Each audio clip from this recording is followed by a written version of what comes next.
No, we're Good good evening, there. everybody. We will start, call this board, workshop to order at 6:37. Mr. Regis, would you leave us some input? Yes. Thank you, Father God, for bringing us together this evening, for allowing us to make great decisions for the district. Father God, I thank you for bringing all the presenters this evening.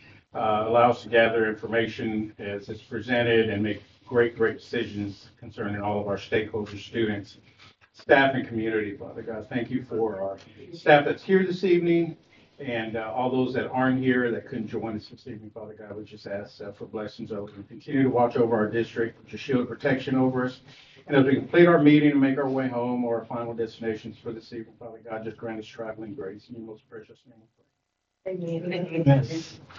Let the record show that all board members are present with the exception of Mr. Maura Miles and Mr. Darius Provost Evans. We will move on to public meeting. Madam President, Board of Trustees, we do have a public meeting today to discuss district renovation.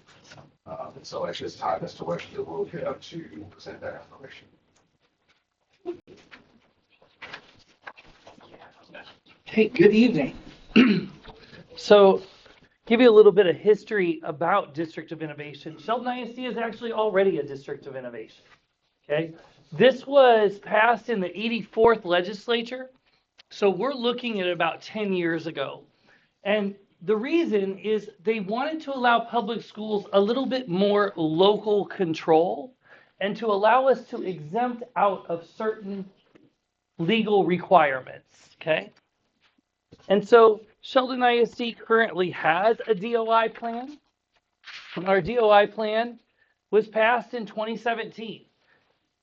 It was revised in 2022 and will expire actually in 2027. So under our DOI plan, we have what's called 8 innovations, 8 areas where we have exempted ourselves out of a particular legal requirement that we found maybe didn't work for us. And so we can amend the plan anytime prior to its expiration. And so because the 89th legislature met this year, there's some legal requirements that are coming in your policy update 126 that is in your information packet tonight. And I know there's about 1,000 pages in that. Remember, a lot of it's legal, but we'll be looking mostly at our local. So what we're looking to do is amend it. It doesn't change the date or the term of the DOI plan, but it will change a few things. And so, as always, we have an existing parent community advisory group that has given us input. We've had district administration give us input, teachers, a variety of people, so we know what's working and what is not working and what we need to look at. So some of the areas that we have right now, and I'll just jump through real quick, is teacher evaluation. It allows us to use an alternate method of evaluating people who are not necessarily regular classroom teachers. Teacher certification. This is the exemption we have for CTE and LOTE teachers. We know it's difficult to find teachers in our languages other than English. Some of them may not have gone through a historical career path to get to teaching. Okay. Probationary contracts. That's another one that's currently in our plan. And what that says is if a person comes into our school district and they've taught 5 of the last 8 years in another school district, under the law, you'd have to give them a probationary contract, the first year, and then right into a term contract. And we said, wait a minute. Sometimes we might need another year to look at somebody and see. And then our first day of instruction, those are 4 of our exemptions. The other exemptions are the minimum minutes of instruction, our pre-K through 4 class ratio, which Mr. Williams will be giving you an update later tonight about that. Our minimum attendance for class credit, we allow some certain circumstances where kids can regain credit if they didn't meet the 90%. And then the designation of the campus behavior coordinator. And historically what we've done is at our high school, we've had more than one campus behavior coordinator because we have 3,800 kids. Now the law has changed there and they say you can no longer put this in your DOI. You have to have one person who's your campus behavior coordinator who's responsible for monitoring trends and analyzing data. They can delegate some duties to others, but legally, this has to come out of our campus, our district DOI. So what we'd like to do, our proposed amendments are, we're going to have to remove the campus behavior coordinator. We'd like to stay with the same types of grievance procedures that we currently have. There's some timeline changes. Right now, under FNG board policy, which is the policy the board has adopted, a parent can grieve a decision within 15 days of the day that they knew or should have known of the decision. And the legislature has come back and said, well, we want to extend that to 90 days. Well, unless they try informal resolution, then they'll get 30 days, or in some cases, they'll get 60 days. And so it becomes a little confusing. And when we took this to our parents, one of the things that the parents said is we want the district to resolve concerns quickly.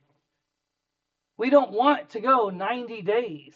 And if somebody files a complaint 90 days down, a lot of the documentation may not be there. Cameras may not hold stuff for 90 days.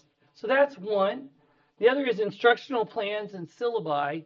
There's a new requirement saying that we have to provide every parent the instructional plan, the syllabus for every course that their kid is taking prior to the first day of instruction.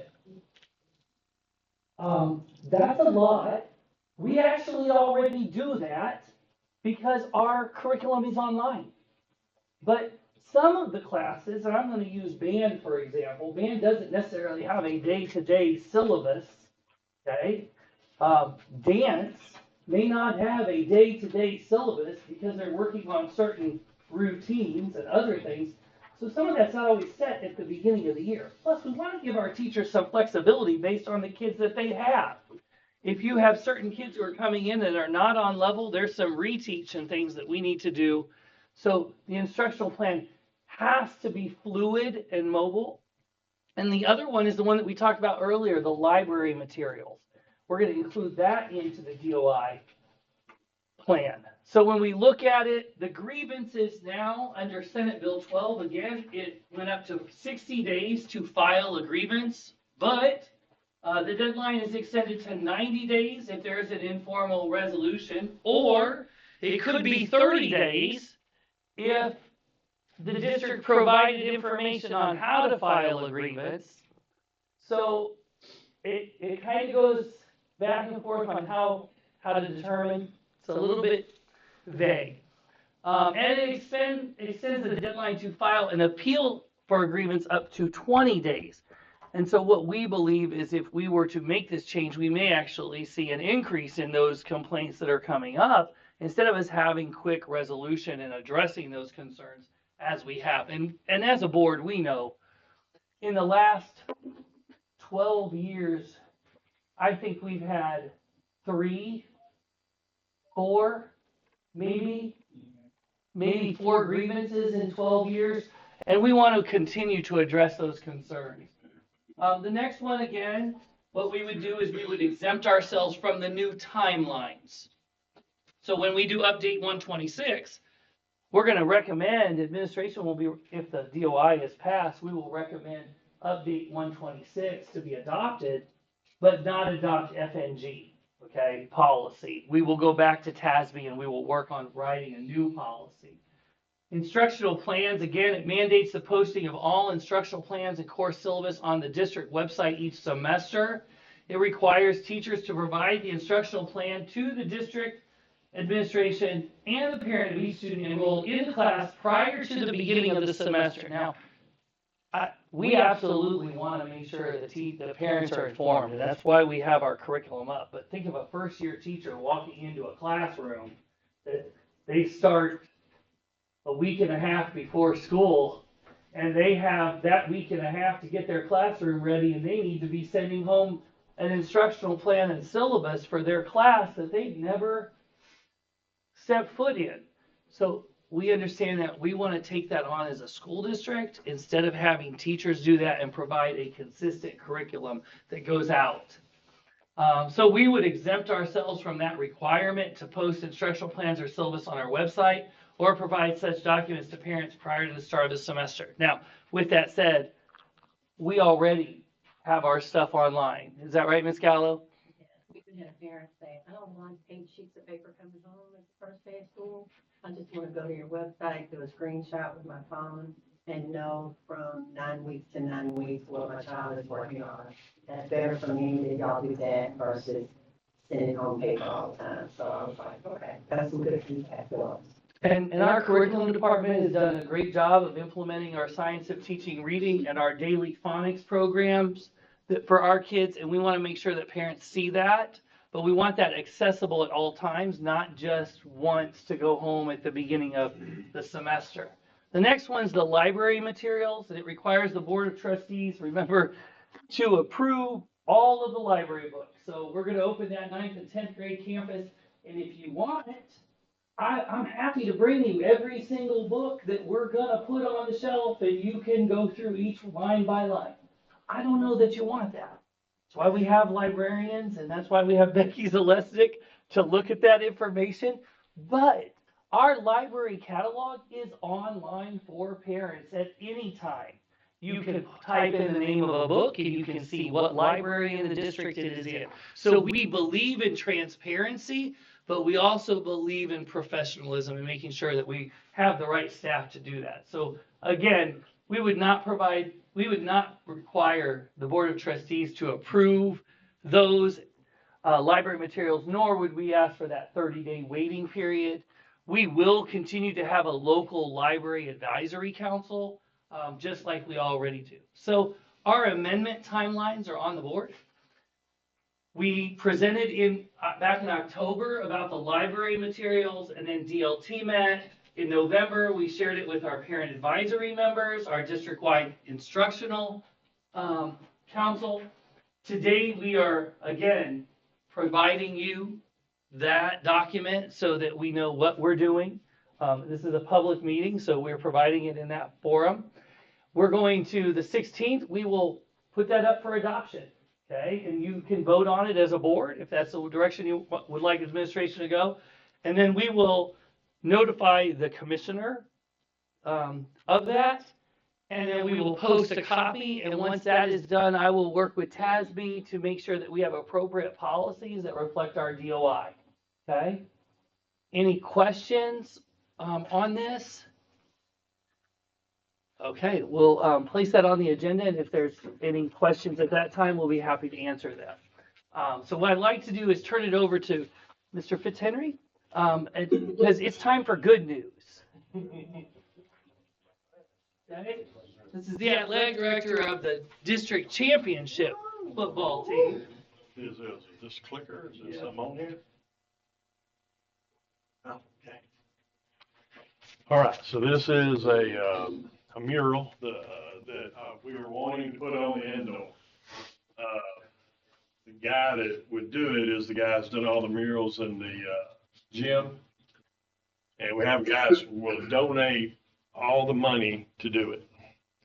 So I just need to get you guys approval for that. His name is Michael Brennan.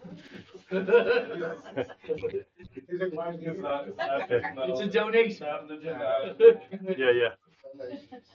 So his name's Michael Brennan. He owns a company. It's called National Consolidated Interiors. It's a construction company.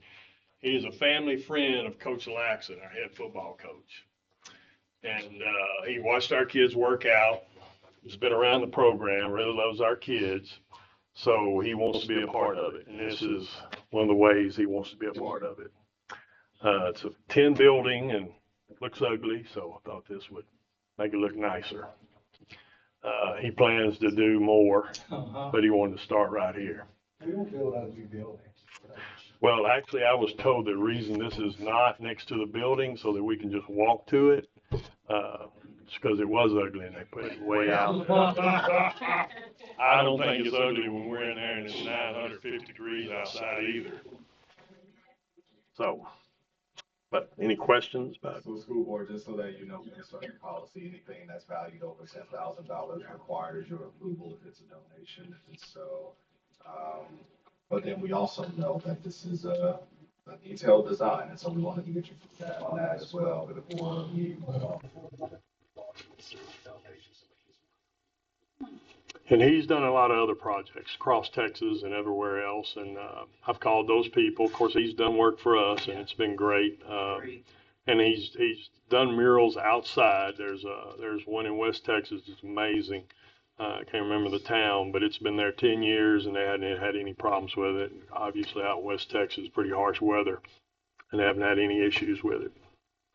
Is there any responsibility for advertising or wanting his name? No, he doesn't, which is, when I originally started this, I thought, well, I don't want this to look like NASCAR, but, and I talked to Dr. Davis about it 5 years ago, and he said, well, if you can raise the money, we'll talk to the board about it. Well, I got about 18,000 and got stuck. So Dr. McCall come on, and we found this guy, and he said, yeah, I'll do that.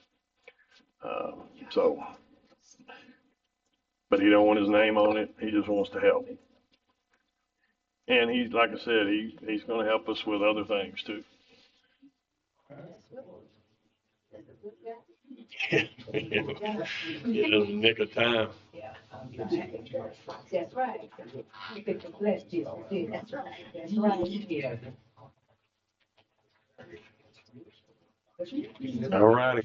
Groovy. Groovy.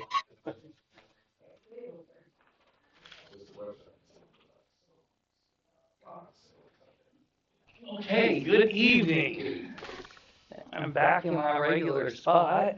Okay, y'all, we are about 65 to 70% done with the 9th and 10th grade campus. We are closing it up. We have windows that were delivered today that they're putting in. We're putting up the tile on the walls to protect the hallways. We are working on permits with Harris County Department of Engineering. I'm checking every day because we need the turn lane. Remember the turn lane down there at Innovation Community Drive and C.E. King Parkway. We're gonna expand that. And then we're working on permanent power. That's a big thing we're working on. So this is the inside of the building. This is the main hall. It is 2 floors. And this is the outside. This is that outdoor rotunda that we put. That's a reiteration of the high school, but not a repeat of the high school. So this is coming along really, really well. We are continuing to wrap that facade. And while we're wrapping it on this side of the building, on the CTE side, which is in the distance, they're actually in the classroom. The culinary art classroom is just beautiful. It's this white subway tile, stunning. Okay, I think that our kids are just gonna walk in and be like, wow, we just moved from that 9th grade center to this 9th grade center. There's a significant difference. This is the inside. This was taken a few weeks ago. Earlier this week, this is already covered and tile is going up.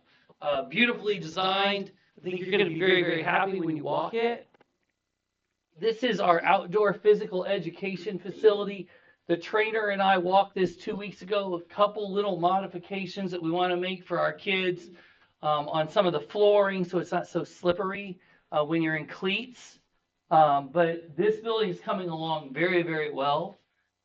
And Coach Laxton and I are going to look at it in after. I need him to get through Friday. Okay, I need him to focus on Friday.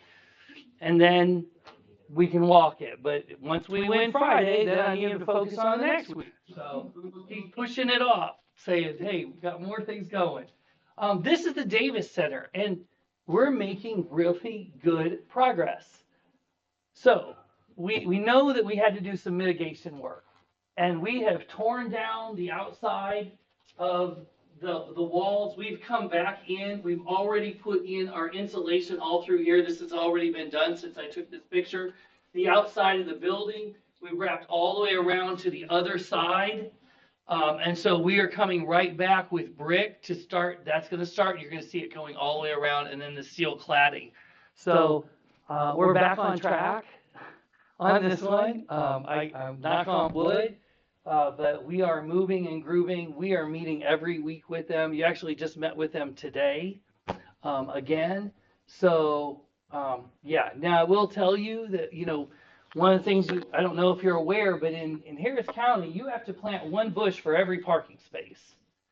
So because we have expanded that parking, we will be coming back and we will be planting a lot of shrubbery and things like that.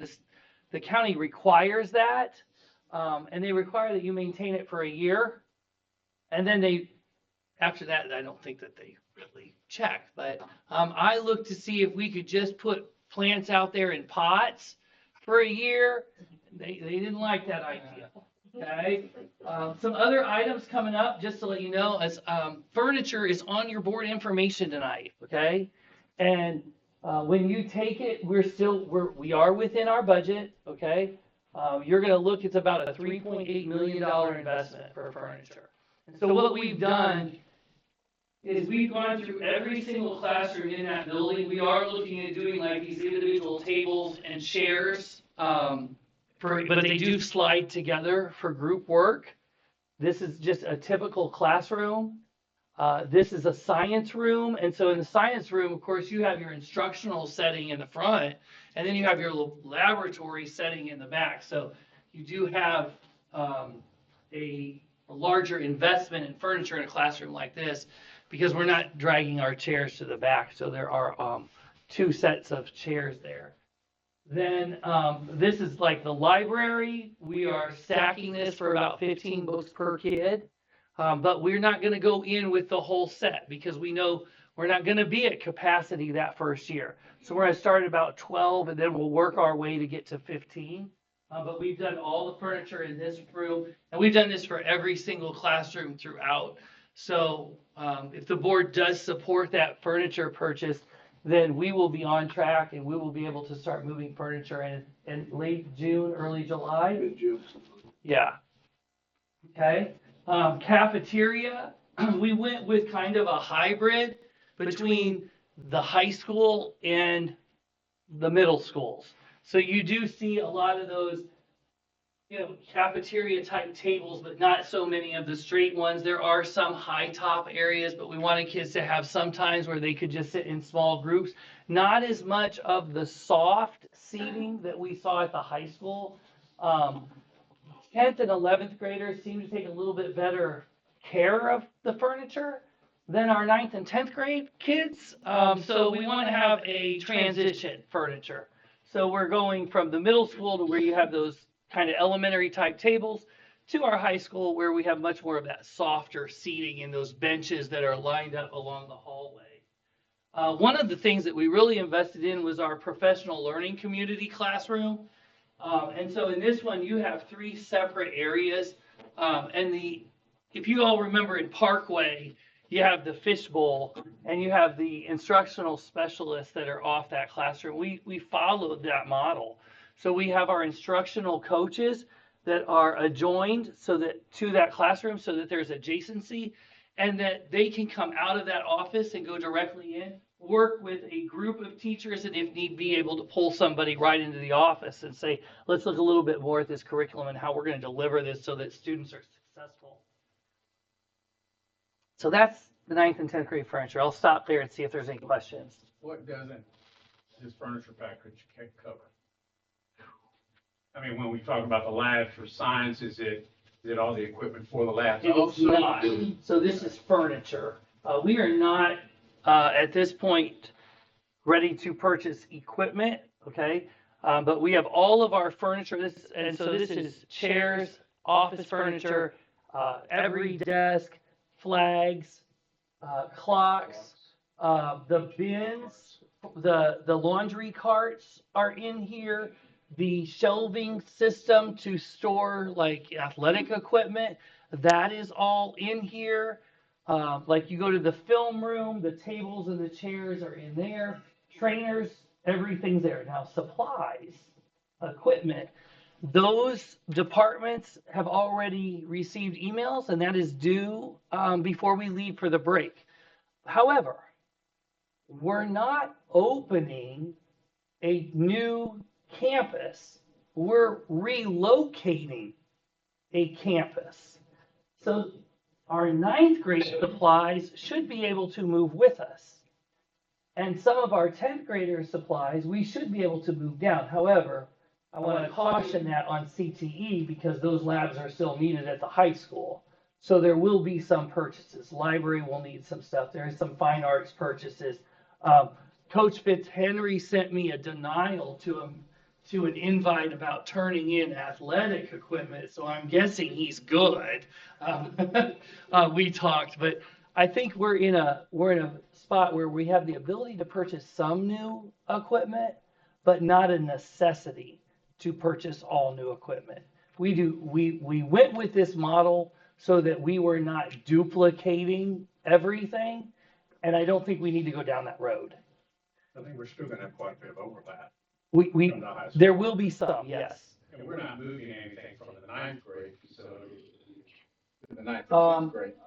Like science lab equipment, Science lab equipment, yeah, because remember, the ninth and 10th grade center was only, the ninth grade center was only been open for 3 years. Yeah, but I mean furniture wise. furniture, no. Yeah, that's. We're not yeah. moving any furniture, okay?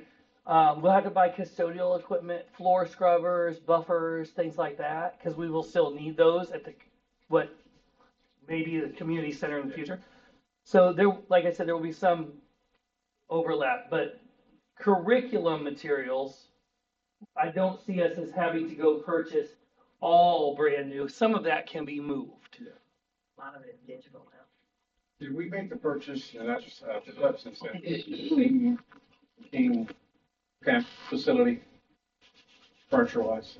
Yes, the board has already approved that furniture. That was done through Morco. And that was earlier this year. That was earlier, yes. The board approved that entire purchase and that has already been processed as a purchase order.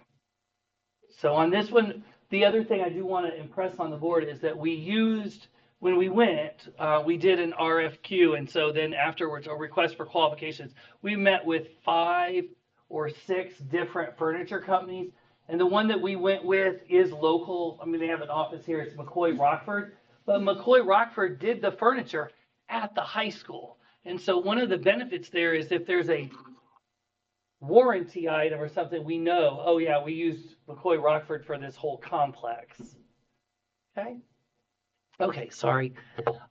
Next item up today is boardroom renovations, and the board had tasked administration with going and getting some information, getting some ideas, looking at some things and going through a development process of how could we remodel the lobby and the boardroom. And so Dr. McCall and I worked with DLR Architects, who they are here tonight. And we'd like to kind of present to you where we are in that process, okay? And this is something that the board is going to have to determine if this is a process you want to move forward with or not. But so this is the renovation to the lobby that we have kind of went through this design process. So you will see that there's a P-lam laminate coming across here. This area where that planter box is would be removed. That would be replaced with a seating area. The board pictures that are currently up on the wall would still have a place should we choose to put those in, but it's more like a bookcases and stuff for display. There's still keeping that same vinyl covering that we currently have throughout here, okay, but adding our logo right in that location. And then above, we would be adding acoustical panels to the railing. And then this is like a ceramic or stone tile that's kind of in a waterfall pattern that goes across, okay? Orientate me here, on the right side of that picture, where's our reception right now? To the left, and what we're doing there is simply recovering it. So right now, when you come in, this is the reception. Oh, okay, I know, okay, I thought that was the front door. Nope, in the this middle. is, if you're coming in from the front door, Our picture, yeah, okay, gotcha. okay? All right. It provides some updated and additional seating. But at the same time, if we were to bring in a small performance group, maybe a quartet, a small band ensemble, you could move the furniture and then still place that group on that carpeted area. Again, here's some other pictures of how your boardroom lobby would look. We would recoat all of this with a new vinyl. We would again change this. We'd also be putting a TV screen here, kind of a share your story, highlights of the district for that. And then there's places, like I said, for people to sit. No changes to the floor. We're not looking at plumbing, HVAC. This is a remodel. So this is a cosmetic. When we go to the boardroom, we've removed a lot of the wood. There's a lot of wood there, right? It looks like my grandmother's 1970s living room, right? So, I'm just kidding. But what we've done is we've taken that out and we've replaced it with porcelain tile, with stone. We're recommending to recoat the dais, take off the current wood, change the color, update it, modernize it, add a little bit of LED at the top. You'll see that right here, this accent, and then we would paint this blue to kind of separate that. A better picture might be like that one. So if you were looking full on to the dais and speaking, this is what you would see. Again, that top part where the wood is, that would be replaced. The TV size is the same. You'll see in the back you have a vinyl wall covering here, okay? And then it's accented. This is all porcelain tile. And then what we really wanted to do was emphasize that district seal there. Okay, that's that focal point. So you still have the original Sheldon seal, okay, but in the lobby you have the new logo. And so your eyes drawn into that middle, that dark, rich stone accented on both sides by the porcelain tile, and then new carpet throughout. Chairs, we've already ordered new chairs. They're ready to go. Well, the audience chairs, yours are coming too. Okay, but we want to do that as we change the boardroom. Now on the side where we currently have the bulletin boards and the laminate, right? We would take out that laminate and then we would put in stone on the walls, and then that would be divided by acoustic paneling throughout, okay? Again, let's just modernize it, bringing it up a little bit more elevated, okay? This is not all my ideas. The DLR has helped us on this. They're sitting right here. And then this is the view if you were to be sitting at the boardroom, looking to the back. One of the things that we noticed was, we have this back here, these shelves, but it doesn't give us a focal point. And so by changing the color here, we can give that focal point, and then adding in a desk type area for technology to where they're having to videotape and stuff. They're sitting over here and all of us are like, next slide. You don't necessarily have to look over or behind someone to say next slide. You can just be like, okay. Oh, I'm sorry. And that's the stadium. Because I want to wish the football team best wishes and Break Lake Project. Any questions on the board? Our podium right now, as we get speakers and guests that come to talk, we've got one microphone. We've got a single podium. I think it's time for us to expand that. So, Okay. So you have the opportunity for multiple individuals to not have to continue to swap out Okay. spaces. Because if they go up, they have to move the mic. And Yeah, I think we can easily take care of that, whether that's adding an additional microphone to the current podium, but we also want that podium to match the wood. Yes. I apologize for coming in. Oh, you're great. Work out with traffic. That's why I'm looking like work. But I want to see this wonderful mural they're showing. I just want to sit up there and I'm just looking. I can do that. You just have to let me get through my. When you see that, look at that. Oh, that thing reaching out. Yeah, you did good, coach. You did good. That's all over here. You did good, coach. You did good. My God, you don't never let me down. Yes, good job. And I think, We gonna take your pictures. yeah, no, I think that the mural and some of these others, when people come, it's like, wow, I've arrived. I've arrived. So, okay? As on the construction on the 9th and 10th grade facility, that's right next to the softball practice field. A couple of years ago, we talked about a ticket booth, which Yes. we couldn't come up with a fair price because there was nothing else there Right. to be able to run electrical or anything. That's right. So now that we've got a facility that can have everything within 30 feet, do we want to revisit that for that ticket booth? Now, we have no ticket booth at our athletic complex right now. Right, when people are walking up to them. We've got a 6-foot fold-up table, people out there with their brothers And pop-up tents. and a pop-up tent. So as we continue with these type of upgrades in our 9th and 10th, I think it's time that we let's reevaluate that. Cut. You know, instead of $500,000 for a 10-by-10 building, maybe we get a little bit cheaper. Yeah, I think that with having some infrastructure already there, I think there's some opportunities for that. You like I- the ticket booth to match the facade of the building. I need, so, yeah, I need to check.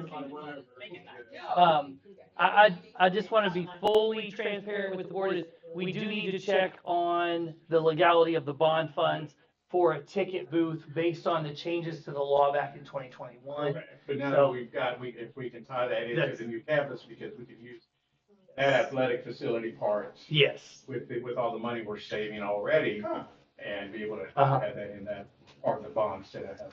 Right. separate. Okay. No, and I think, we already had a start on a plan on that.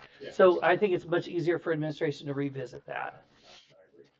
Thank you. Do we have an update on the turning lane at Knoll? Oh, yes. So, one of your wonderful assistant superintendents went out there today and stood on the turning lane with Michael. We actually were out there today meeting with Centerpoint. All of our permits have been approved, okay? That was approved about 3 weeks ago. The final permit for that turn lane was approved, but Centerpoint has a pole. So let me say it this way. Harris County Department of Engineering Flood Control District wants the drainage ditch to be formatted in a certain way that it goes from a particular culvert to a particular culvert. And right now there is a jog in that path because of a power pole. The power pole is going to be relocated, and once it is relocated, then Millennium Project Solutions will come back and finish that culvert and then complete the turning lane. I don't know if we have a timeline, but I think Well, the goal is to do it over the break, Christmas break.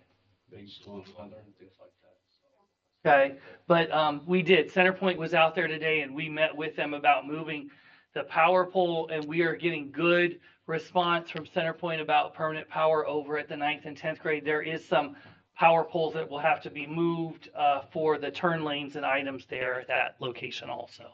Who's paying for that relocation? Okay, so it depends. So we had to pay for the relocation of the turn lane over at Knoll. Okay, Yeah. but the turn lane at the 9th and 10th grade was built into the cost of the bid package. Yes. Okay, so ultimately we're paying for it, but yeah, Who's paying for the relocation of the pole? we are through Centerpoint. Okay. Thank you. Are there any more questions for Mr. Webb? Change it up the record show, Mr. Lyle. Ms. Moore Miles came in at 7:06. 7:01.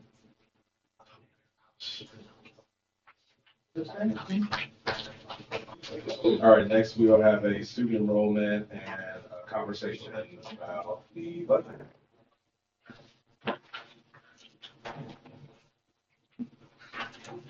I'll pass these out first. I'm gonna send them down this way.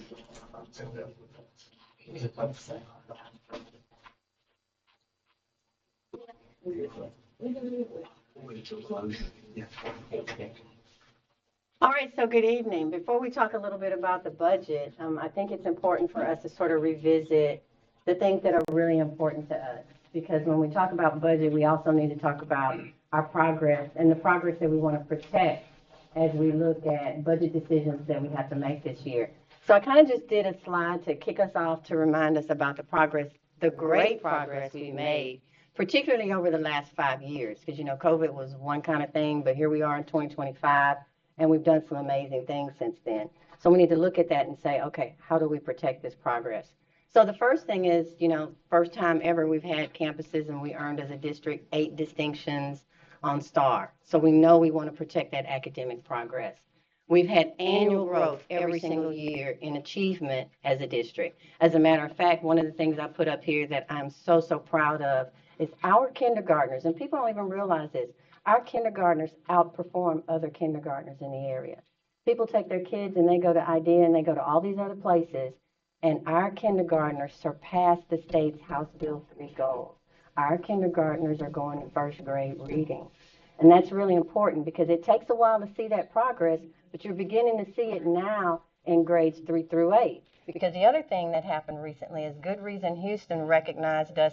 And you know how sometimes you're just doing the work and you don't even realize that the progress that you're making until somebody else points it out to you.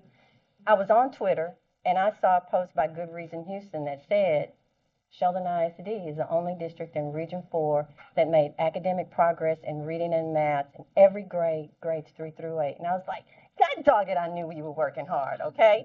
But it just goes to show, yes, we are. And we don't stop and we don't bask in the accolades because we still have a lot of work to do and we know it. But that's progress that we have to protect. More than 60 early college graduates earned an associate's degree.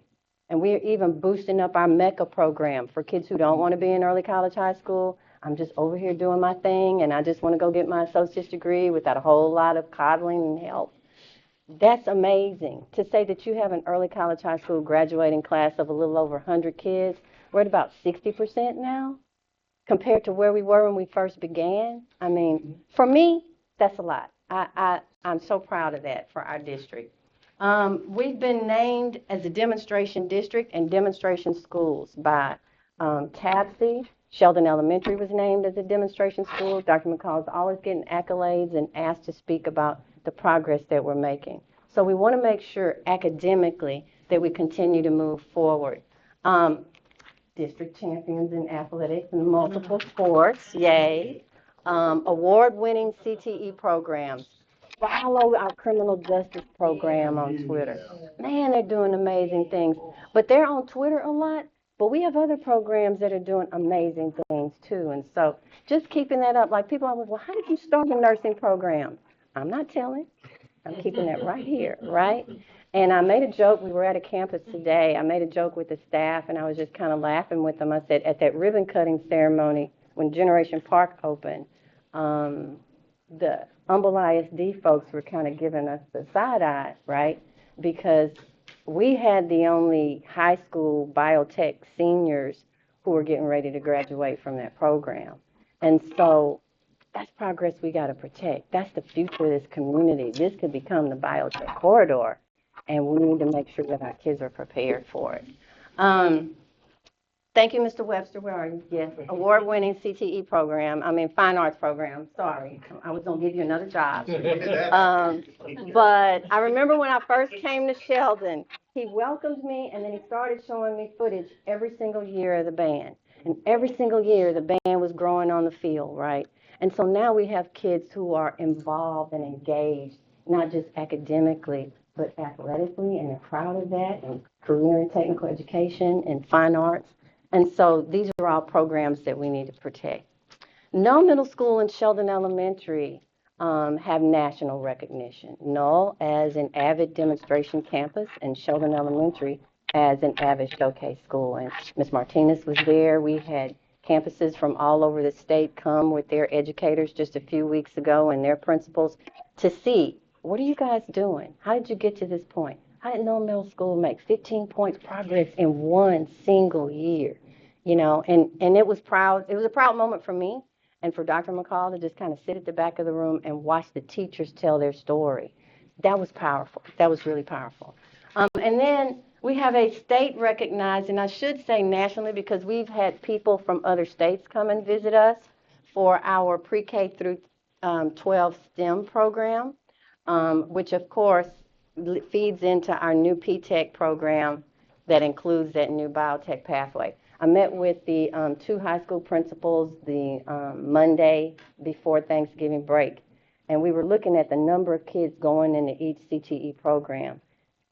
The biotech program is blowing up. Like, we've got, first you had to beg the 8th graders and you had to say, this is something new and it's really cool. Now we have about 100 kids who are interested in going into it, so it's really growing. So if you look at those programs that are growing and the jobs out there, and look at the programs that are shrinking and the jobs out there for that, so that we are cognizant about how we're preparing kids for the future.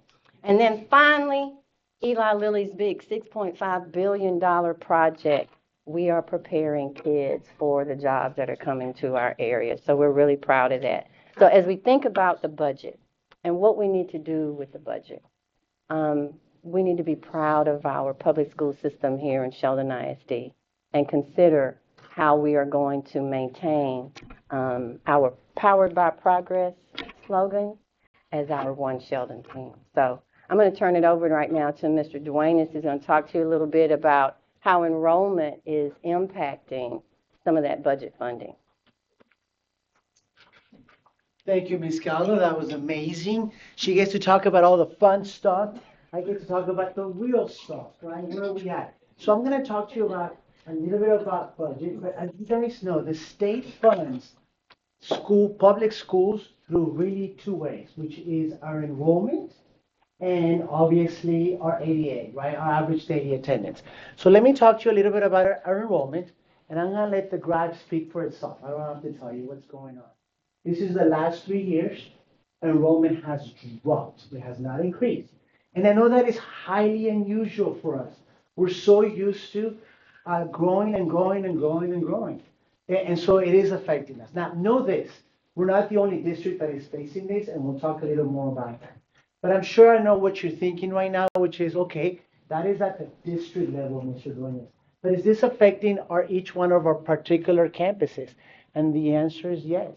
So what I have in that table that I know you can see a lot better in your presentation is the last 3 years of enrollment per campus.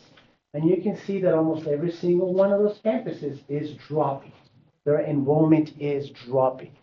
Okay, well, let's take an even deeper dive. The next slide that I have for you is now by grade levels. The very first column that you see there on your left-hand side are all of the grade levels, starting obviously with our early childhood academies, all the way to 12th grade. The next column that you see next to it is last school year's enrollment for each particular grade level. The one in the middle, the delta, that is the difference. The difference between this year's enrollment for that particular grade level as compared to last year's enrollment for that particular grade level. The next column, the third one, the second to the last, with all the colors, that is the percentage. So I converted everything into percentages because when you compare an ECA that doesn't have that many students as compared to the high school, the numbers don't make too much sense. That's why you have to convert it to percentages so that you can understand the difference. And what I created was a heat map. The darker the red, the more the enrollment has decreased. We do have an anomaly there. If you look at 12th grade, they actually have a dark green. They have increased 9 percentage points. But we have to remember that 12th grade students will graduate this year. So what we can do with this data is begin to make some predictions. And we can predict that in the future, our enrollment will continue to decrease, not increase. Obviously, that has some financial impact. And Dr. McCall will talk a little more about exactly what that means. But if you're wondering, well, where are the students going? Are they just simply disappearing? Yes and no. We do have 125 students. That is the light blue on the right-hand side of students that we simply do not know where they're at. We don't know if they left the state, they left the country, they're being homeschooled. We just simply do not know. They're unaccounted for. We don't know where they went. They were with us last year. They're not with us this year. They did not come back to school. The other ones, the rest, the red pie there that you see there, for example, ISD, Houston ISD, they are going to some charter schools like IDEA, and so we are losing some students, and that's where they're going. I don't have the other one up, sorry, but I have another graph there that doesn't show, but it tells you where some of our students are coming from. Because yes, we have a net loss of students, but we do have some new students that have enrolled with us. Most of the students that are enrolling with us do come from Houston, HISD, and some are coming from Galena Park. That is where the vast majority of the students that are coming to us, they're coming from those two districts, okay? And so that's the reality that we're at. The next thing that I want to talk to you about is what are we doing about it? Well, there's not much we can do. We really cannot control the state of Texas and how they fund public education, but there's a few things that we can do. So I talked to you about the fact that they look at enrollment for funding, but they also look at ADA, average daily attendance. If we increase our ADA, we can increase our funding. For us to fully understand what that means, we have a little over 10,000 students. If we increase our ADA by 1%, just 1%, we can increase our district funding by $1 million. So we've been very purposeful and very focused about that. And if you look at our data, it goes all the way back to 2022. This was right after COVID. Our ADA was really, really low. Most districts were. Getting students to come back after COVID was not an easy task. Now, the difference is throughout the school years of the last 3 years, we've done the opposite. We've been able to increase our ADA. That has tremendously helped us. Most of the districts around us, most of the districts in the state of Texas, even the nation, they have not been able to increase their ADA. If anything, it has continued to decrease. So that's something we keep fighting. Let me stop there because I know Dr. McCall is coming up. But before we do that, do you have any questions about enrollment and the reality of the numbers that we're looking at? Wait, Dr. McCall. Thank you. So School Board, Mr. Duane is presenting information on enrollment. I know you've seen the reports because we provide them to you all on a monthly basis. And so where does this leave us when it comes to district finances? So we're gonna talk about that for a few minutes. So when we created the budget for the 2025-2026 school year, which is the year that we're in, we projected that we would not have any growth, okay? Because in the past, we would always project for growth. And then for most years in the past, it would work out to where we would accurately predict our budget. Well, we did not expect to lose 400 students this year. As a result, it has decreased our revenue, a projected $2.5 million for this particular school year that we're in, because we're currently staffed to have 10,900 students, but we currently have 10,500 students. Also, a side note, which I know many of you know, 80% of our general operating budget is tied in salaries, benefits, and retirement benefits for our employees. The other 20% is used for classroom materials, instructional materials, cleaning supplies, transportation, all of the other things that it takes to run the school district. So Mr. Duane has talked about some enrollment decreases in the area. I have an opportunity to be a part of a superintendent cohort where we talk about these things because we're not the only school district that is seeing decreases in enrollment. As a matter of fact, there are 3 school districts that we know of in the Houston area that are still seeing increases in enrollment, and they're all on the west and northwest side of it. And so we have LaPorte ISD, they're down approximately 150, Channelview down approximately 200 students, and all of those numbers are approximate. Galena Park down 600, Humble ISD down 700, even though there's lots of building still happening in that community, their enrollment is still down. Goose Creek CISD is down 700 students. Aldine ISD is down about 3,000 students. And Pasadena ISD is down about 3,200. One of the things that we have to talk about, and it's just calling a thing, is that in our current political climate, based on what's happening with some of the immigration, there could certainly have an impact on certain school districts, especially if you have a majority Hispanic student population, which we do here in Sheldon ISD. When looking at some of the districts that are hit the hardest, and even with the numbers that are there, many of the superintendents are sharing with me that it is the Hispanic student population where they've seen a decrease. Sheldon ISD, we are no exception to that. And so, of course, with that, we have to continue to move the district in the direction that we need to move it with, but we have to think about what's going to be the future of our enrollment in these current times. This is a fund balance review. We've seen this before, but there have been some changes to it and updates to it since we are now down $2.5 million projected based on lower student enrollment. As you all know, we are proactive with reducing the budget. Once we saw that our snapshot numbers came in at the end of October, we've already started taking steps to reduce the budget, because what we do not want to do is stand in front of our employees in March and say, most of you have jobs, but some of you will not.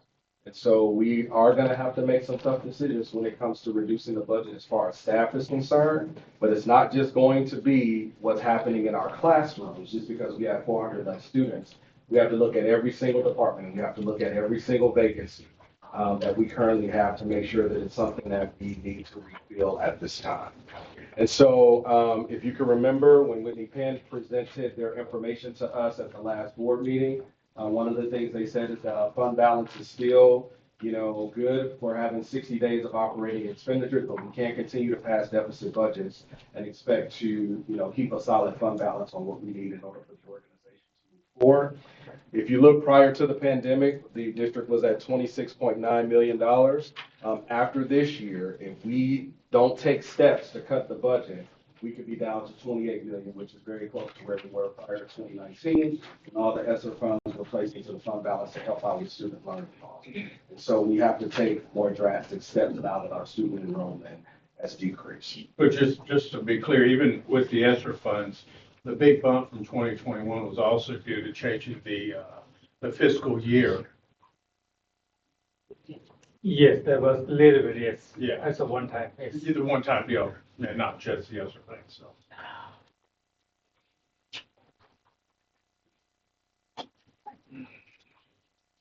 So before Mr. Dwayne is kind of, shares this information, so what are we going to do about it? And that's a part that we have to really take into consideration.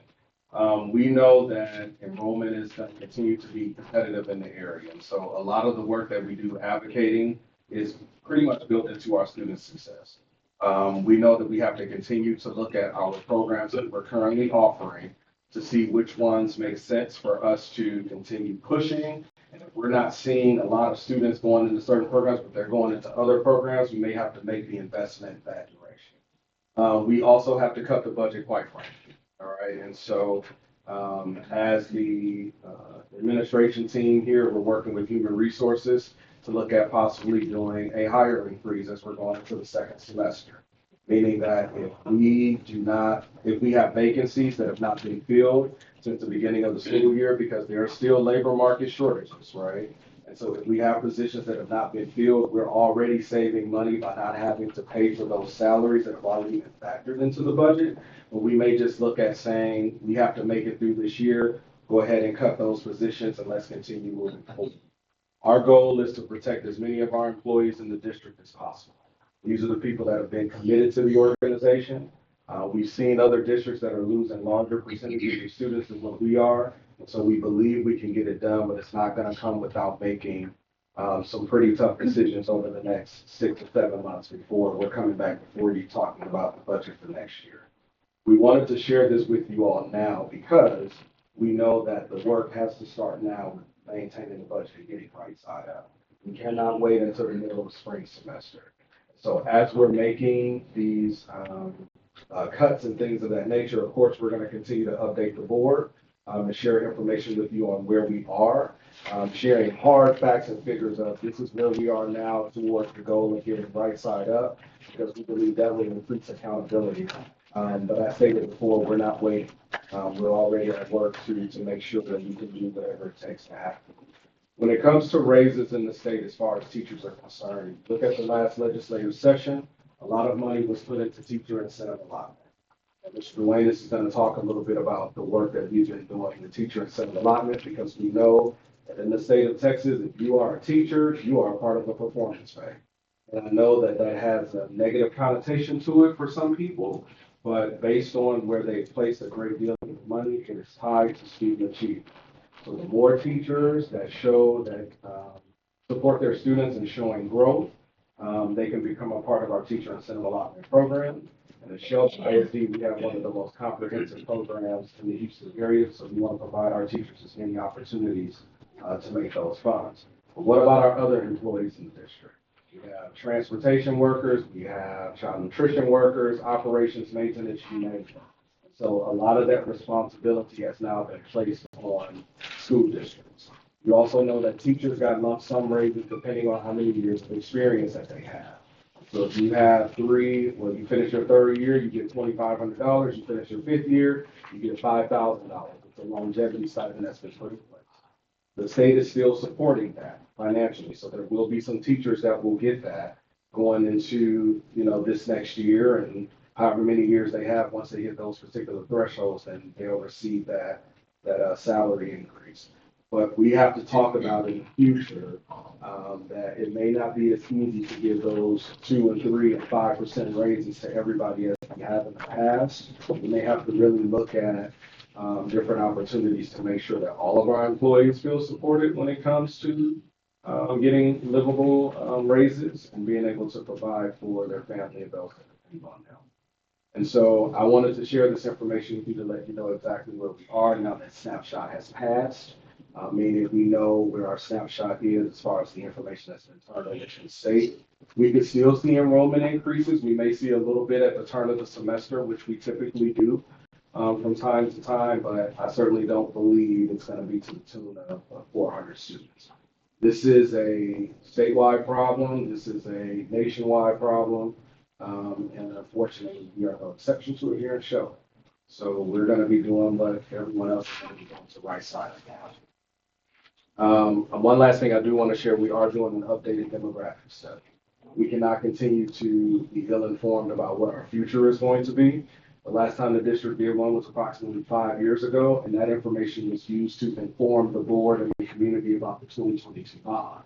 Well, based on that, we should be closer to 12,000 students at this point. But that's not the reality. And so we are having an updated study done, and we should get that information back, Mr. Webster, in February. February. We'll have that information back in February. So it'll not only tell us where we are, but it'll tell us where we're going in the next 5 years so that we can better prepare and not keep running into that situation where we're surprised by the amount of students.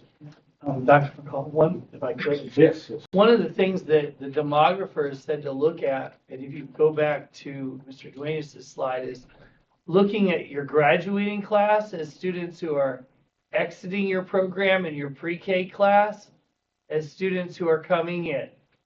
And the difference between those two is 400 kids.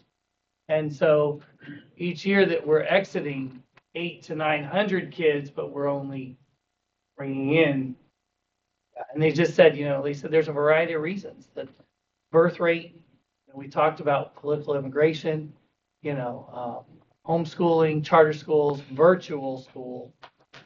So all those things. We're looking into all of those options. We have to, we're actually applying for some grants to look at virtual school, pre-K3.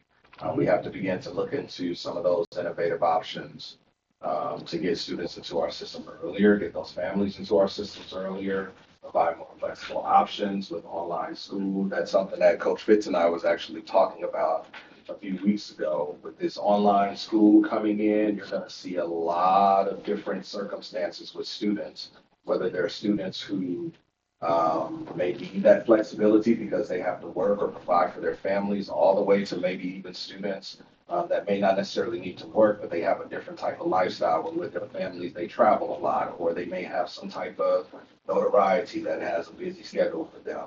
There are all walks of life that have to be considered now that we have this choice system coming into the state. Other questions before I turn it over to Mr. Dwight? All right, thanks, Sean. Thank you, Dr. McCall. So when it comes to teacher salary increases, as you can see, the budget is really tight. The state is not sending us more money. So we're fighting a good fight. So Dr. McCall has challenged us to try to find a way that we can try to get as many teachers, certified teachers, be eligible for the teacher incentive allotment, which yes, it is how well they're performing, performance-based. And so kind of wanted to go a little bit over the history of where we have been and where we're going so that you are abreast of where our program and how our program works. So we started this 3 years ago, and we are very proud of this program because if you ask the neighboring districts, a lot of them don't even have the teacher incentive allotment program implemented yet. A lot of them have tried to get it started, but they have failed because you have to complete an entire application and get it approved by TA. Thank goodness for us, the first time we turned it in, first time we were approved, that was more than 3 years ago. So 3 years ago, back in 2022, we were so excited because we were able to identify 12 TA teachers. We went around the district, identified them. That equates to about $500,000 worth of extra funding for our teachers, which is fantastic. In 2023, we were able to identify, 2024, I'm sorry, we were able to identify 44 brand new teachers in addition to the 12 that I just talked to you about. And so that was fantastic for us to understand the numbers. That is over $2 million of extra funding from the state coming to us for us to give it to our teachers. And I'm happy to report to you now, we're always a year behind. So just finished turning our data in for last year, 2024. TA has officially approved our data. Now they give it to the Texas Tech University. They will vet and verify our data set.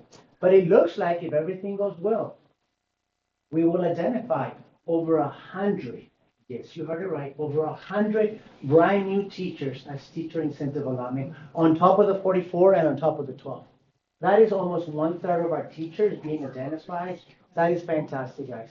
There is not a district out there that has teachers from pre-K all the way through 12th grade, fine arts, special ed, AVE, STEM teachers. I mean, we're doing it all, guys.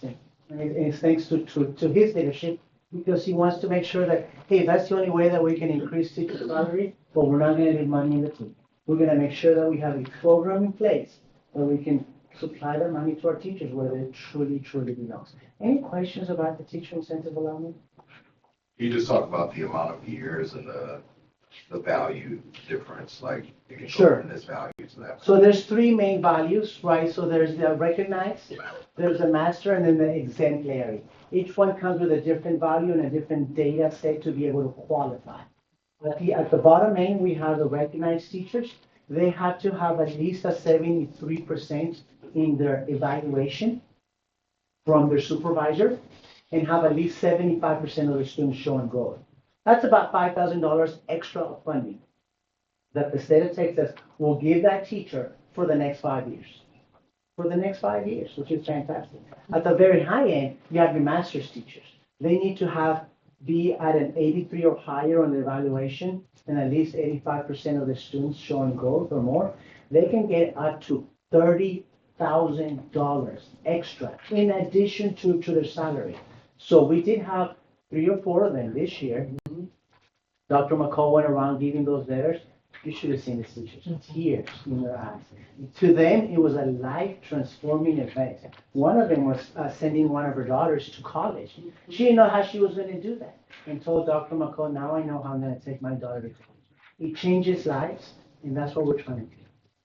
So, thank you. So as you all know, back in May, as a board, you all approved the one-time retention incentive, and we've been sharing this with our employees to remind them, and so thank you all very much for that.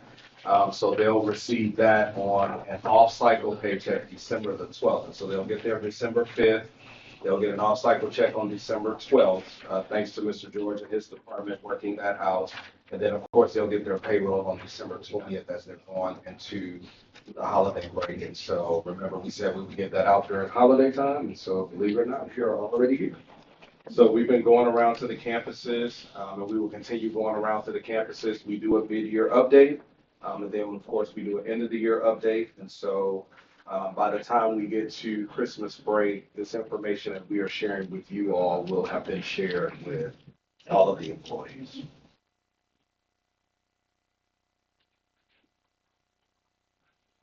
Any questions for any of the visitors? Thank you all so much.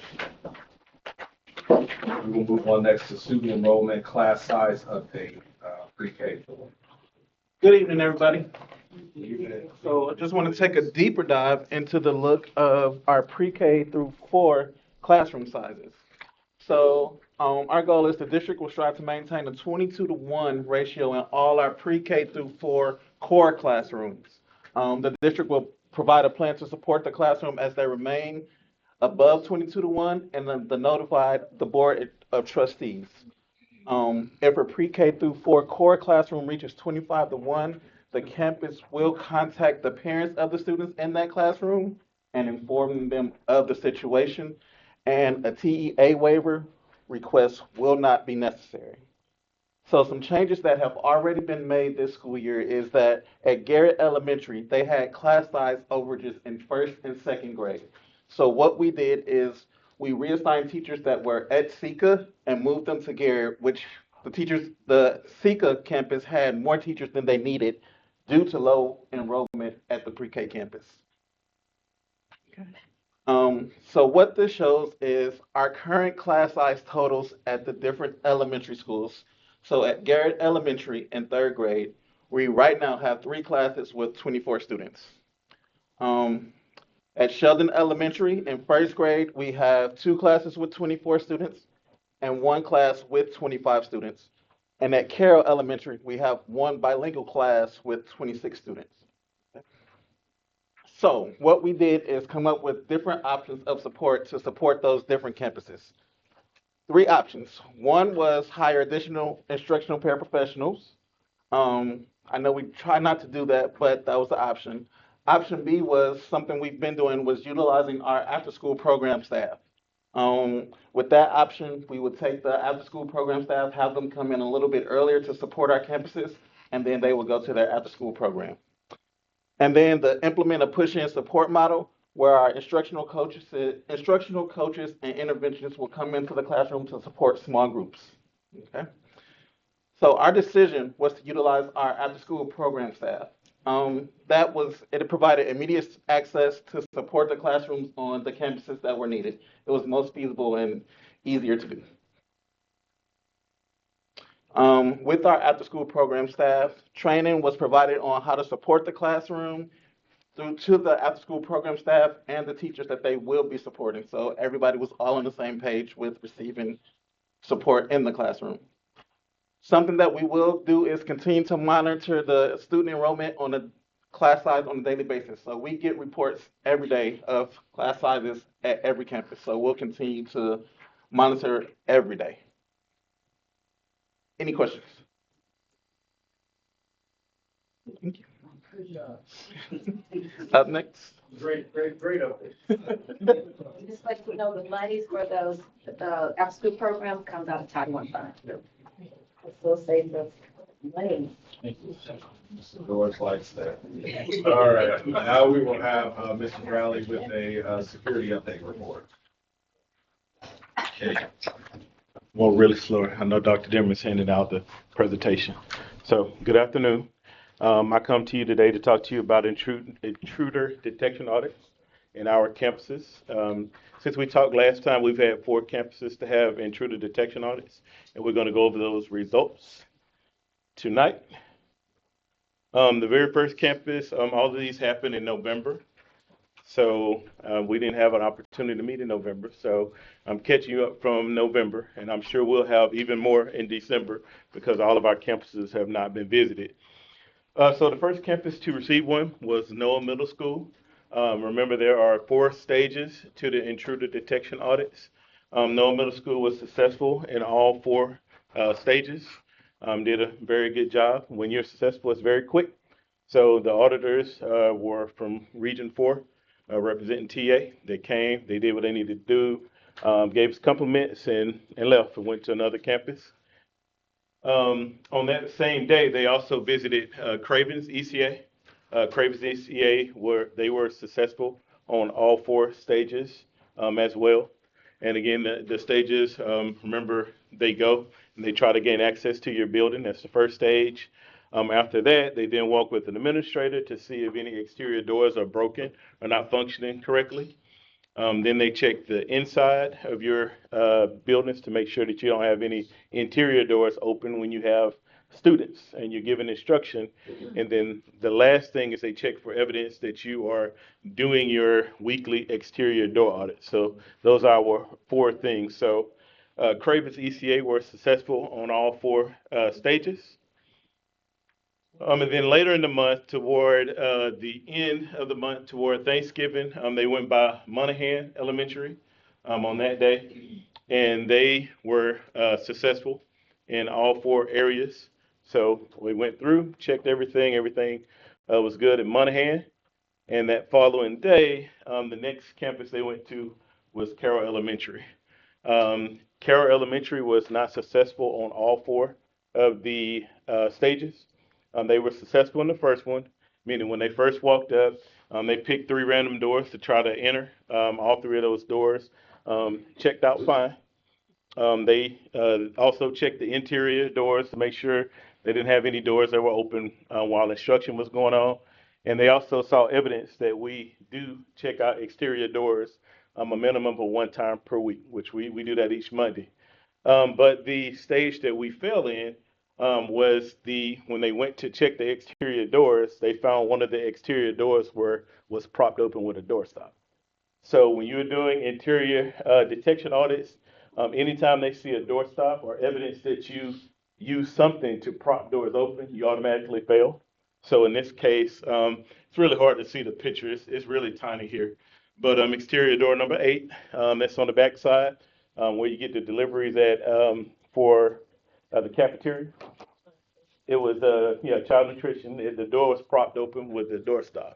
So automatically failed and not a good phone call. So here we are. So from that, there are several things that you have to do that you're required to do by the state. You have to do them within 60 days, or you get a notice, that you are not complying with what you are recommended to do. So the first thing that you have to do is you have to conduct a live training session with staff and substitutes. So this happened right before the Thanksgiving break. We have not had an opportunity to do that. So I have talked with the administrators at Carroll Elementary. We want to make sure that that training is meaningful and it is specific to them. So we're working on what exactly we're going to talk to the staff about. As a minimum, of course, we're going to talk about no door stops whatsoever, no trash cans, no, every now and then you see different things that people use to prop the door open to make things easy. Easy is not always safe, so that is one thing that we're going to talk about. But we want to talk about additional things because it's it is a safety training that we have to do. So we have not yet did that. We have 60 days, but of course we don't want to wait to the end. This is something that we want to do right away because, of course, we want to be safe at all times. So we will be doing that immediately. The second thing is develop a plan of action on how to improve school safety. That just goes right along with what I said. It is very, very important and alarming that we did not pass the interior door audit. So we have to find a way and put something in place, including retraining everybody on that campus that may or may not have access to our exterior doors. So we have to do some retraining and we have to put a plan in place. And of course, all of these documents have to go to Region 4 and TEA. The next thing is provide a public notice through the board agenda about the IDA findings. So we're actually talking about the findings today, but it will also go on the board agenda to meet that requirement. So I have to get the board agenda, give that to TEA, and keep it. We got to make sure we are compliant. Then the last thing is review the findings at the next school safety meeting. So this happened early in the week before Thanksgiving, and we actually had our fall district school safety meeting that Friday. So it just so happened we were having a meeting anyway, so we already did that part. So those results have been shared with the district safety committee. So we are compliant in that area. But we still have to conduct a live training with the staff and the substitutes. The and substitutes part is very important. Any training we do has to include substitutes. So we have to do that with the teachers, substitutes. We still have to develop a plan of action, and we're still working on those things. So we're definitely going to take the opportunity just to remind our other campuses, because we've had a total of 5 campuses visited. So that means we have more, just to refresh the expectations. Maybe it's getting toward the holidays and people are ready to go on break. We're a little bit lax. We don't feel like using the key to get into the door, but we just have to really remind people that, safety is very important. And in our district, we have things that happen every now and then. And you do not want to be the person that allow something bad to happen on our campuses. So we're going to take this opportunity to visit with all of our other campuses, refresh those expectations, and really make sure that we don't fail any more IDAs the rest of the school year. So that's the plan. Do y'all have any questions about the process, anything specific? Yes, ma'am. Did you say something about change? No. I will say, if we change the door, we will have a bigger problem than TEA. Yeah. No Joe Clark here. Joe Clark hasn't been hired by the board. Yes, ma'am. We don't have, yeah, I know they haven't hired him yet. I know they pop up. Do your staff know who these people are? Cause I'm gonna give you an example. The TA people? Yeah, I'm gonna give you an example. Like TEA came to the school that I was. They ain't gonna tell you what the school. And I knew she said, I'm TEA security audit. So my antennas went straight up. So I installed her for a minute. So I went found the AP. Couldn't find the principal. She was doing something else. Found 2 AP. And I was stalled the lady. I said, keep her stalled. Don't let her in that door just yet. So I went down every hall, me and another lady, that go check every last one of them doors. And when we went, we found teachers that had door stoppers propped up. And we told them, TA, here's the audit. So they said, okay, thank you. So we closed all the doors, make sure all the doors were locked and everything. I mean, we was on it. So then when I got on the radio, we finally say, okay. They know. So you're still passed the audit then, right? We passed the audit. Just don't put the chains. Yeah. You can now put chains on the doors. Yeah. We are aware when we have people that don't belong. They said, get to the board. Okay, my people what to do, get somebody. Get walkie talkie up. Yes, but we are aware when we have people that show up that don't belong there. We definitely don't change it. I'm kidding with you. I just want to see. I just want to see how many of y'all saw the movie. So yeah. Well, I saw the movie. Yeah, that definitely keep people from coming in. And then you got the old messy woman.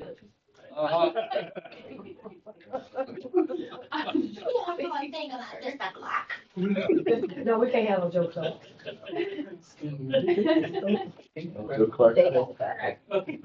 All right. Thank you. Thank you. Can we like your little badge that match your Yeah, we saw that. Yeah, that's nice. Let's try to clean up. Cop. Thank you. He's official. Try to be. I know DLR is here when JR talked about the renovation. I don't know if they had anything to add since they've been here. No, JR. No, on behalf of Lisa and Brendan, we just want to thank you all for the opportunity to improve the lobby and the boardroom.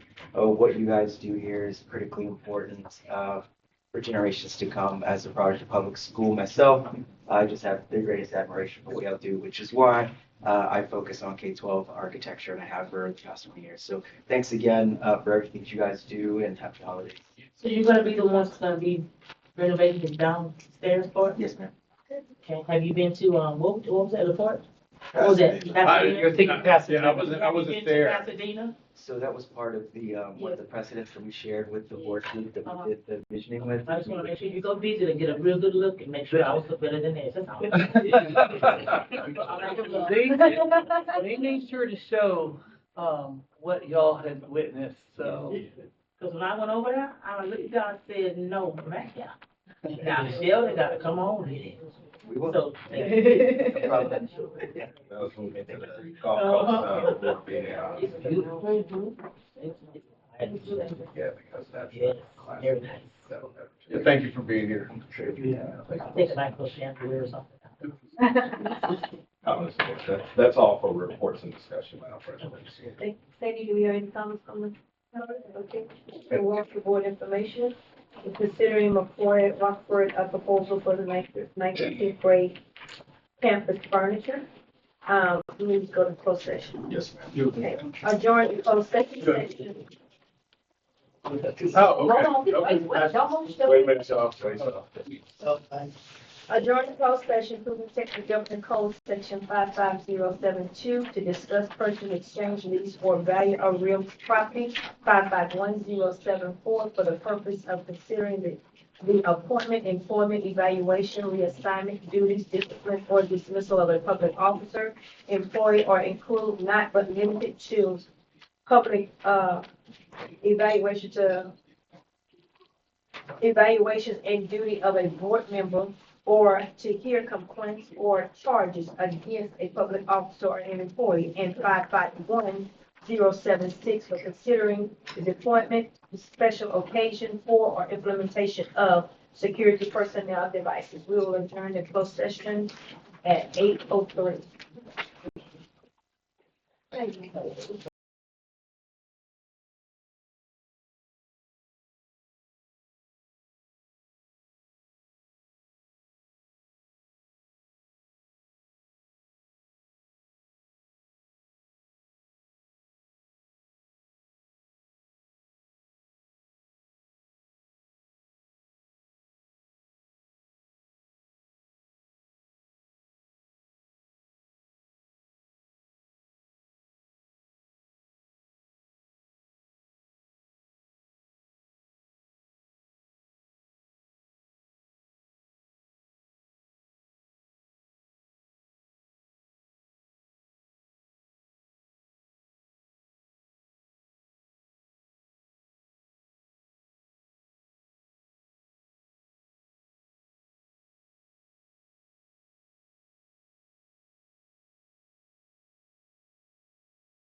at 8:33. Okay, action on closed session items, personnel. A, notice of report of TA, SBEC information only, policy. A, Madam President, it's recommended that the Sheldon ISD Board of Trustees review the board policies, legal and local, included in County Update 126. motion by Ms. Oh, Martinez. wait a minute. Still for review only. Just for Review on. Yeah. Oh, now I see review. Yeah, next month or next week. I take all that I'm back. sorry, I apologize. Okay. Okay, other necessary business, board meeting December 16th, 2025 at 7:00 PM. Christmas holiday, December 2nd to January 6th. Staff returns January 5th. Any board suggestion, recommendations, future organizational information updates? If none, we will adjourn at 8:34. Good night.